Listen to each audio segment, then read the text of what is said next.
دوسری چیز جو قرآن مجید کے نص سے ثابت ہے وہ تقوی اور پرہیزگاری، گناہوں سے پاک صاف زندگی گزارنا۔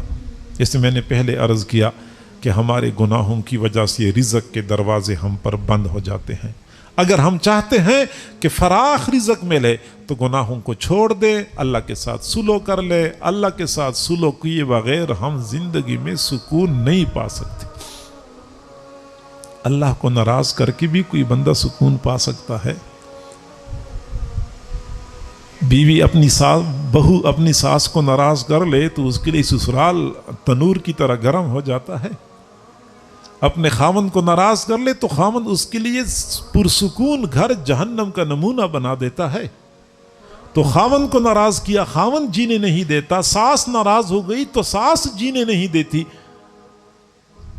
تو جب ہم اللہ کو ناراض کرتے ہیں اور پھر بھی یہ توقع رکھتے ہیں کہ ہم پرسکون زندگی گزاریں گے، خیال است و محال است جنون، یہ خوش فہمی ہے، یہ غلط فہمی ہے کہ اللہ کو ناراض کر کے کوئی بندہ سکون پا سکتا ہے۔ تقوی، وَمَن يَتَّقِ اللَّهَ يَجْعَلْ لَهُ مَخْرَجًا، جو بندہ تقوی اختیار کرتا ہے، اللہ سے ڈرتا ہے، اللہ اس کے لیے مشکلات سے نکلنے کا راستہ بنا دیتا ہے۔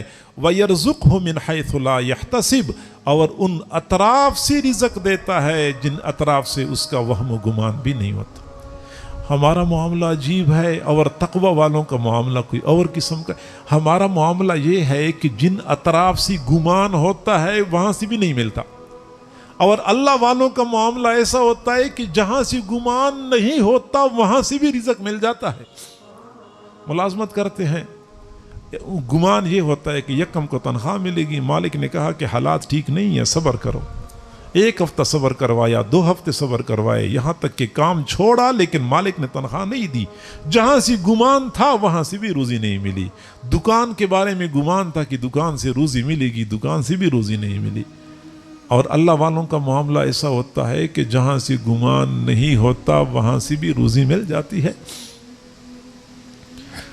حضور صلی اللہ علیہ وسلم کے ایک صحابی صحرا میں چلے گئے قضاء حاجت کے لیے۔ تو قضاء حاجت کے لیے بیٹھے ہوئے تھے، جس طرح کہ عربوں کا طریقہ تھا، تو سامنے چوہے کا ایک بل تھا، سوراخ تھا۔ تو انہوں نے دیکھا کہ چوہا سوراخ سے نکلا اور اس کے منہ میں ایک دینار تھا، لے کے سوراخ سے باہر دینار رکھ دیا، پھر چلا گیا سوراخ کے اندر، پھر وہاں سے ایک اور دینار نکالا، وہ بھی باہر رکھ کے چلا گیا، پھر چلا گیا ایک اور دینار باہر نکال کے رکھا۔ 4 دینار رکھے، اور 4 دینار بہت بڑی مالیت ہو، سونے کے دینار ہوتے تھے۔ صحابی قضاء حاجت سے فارغ ہوئے، دینار لے لیے اور حضور صلی اللہ علیہ وسلم کی خدمت میں حاضر ہوئے۔ عرض کہ اللہ کے نبی، میرے ساتھ تو یہ معاملہ پیش آیا، اب کیا کروں اس کا میں؟ تو اللہ تعالیٰ حضور علیہ السلام نے فرمایا کہ اللہ نے آپ کو رزق دینا تھا تو رزق دے دیا ہے، تو اس کو قبول کر لو۔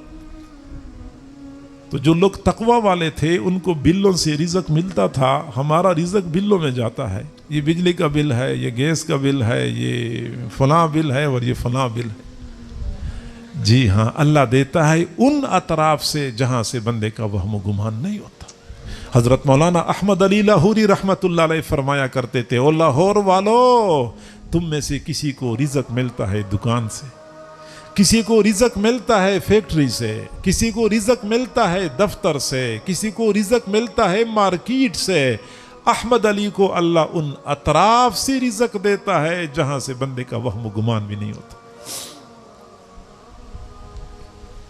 حضرت مولانا محمد قاسم نانوتوی رحمت اللہ علیہ دارالعلوم دیوبند کے دفتر میں بیٹھے ہوئے تھے، ایک انگریز آیا، انگریزوں کی حکومت تھی، کہنے لگا کہ مولانا آپ لوگ یہ کیا کام کرتے ہیں؟ تو انہوں نے فرمایا کہ ہم یہاں پہ طلباء کو سبق پڑھاتے ہیں، ناخواندہ لوگوں کو خواندہ بناتے ہیں، طب بھی سکھاتے ہیں، جغرافیہ پڑھاتے ہیں اور حساب پڑھاتے ہیں۔ اس وقت پڑھاتے تھے۔ نابینا لوگ ہوتے ہیں، وہ نابینا بھی، ان کو بھی ہم پڑھاتے ہیں۔ معذور ہوتے ہیں، معاشرے کا گرا پڑا طبقہ ہوتا ہے، ان کو بھی ہم اٹھاتے ہیں۔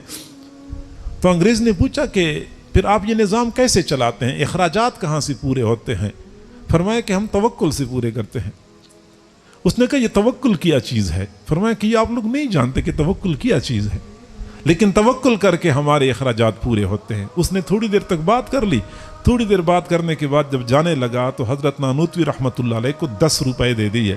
10 روپے پتہ نہیں اس زمانے میں کتنے ہزاروں کے برابر ہوں گے, دے دیے کہ یہ بھی اس فنڈ میں شامل کر دیں. فرمائے اسی کو توکل کہتے ہیں, اسی کو توکل کہتے ہیں. من حیث لا یحتسب, جہاں سے گمان بھی نہیں ہوتا اللہ تعالیٰ ان اطراف سے رزق دیتا ہے.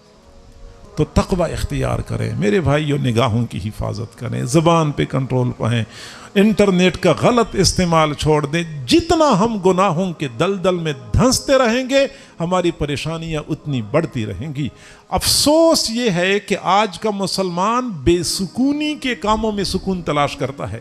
ذرا یہ ویڈیو دیکھ لوں تو مجھے سکون مل جائے گا. وہ سکون کہاں ملنا ہوتا ہے؟ اس ویڈیو نے تو آگ لگانی ہوتی ہے, اس نے تو بے سکونی پیدا کرنی ہوتی.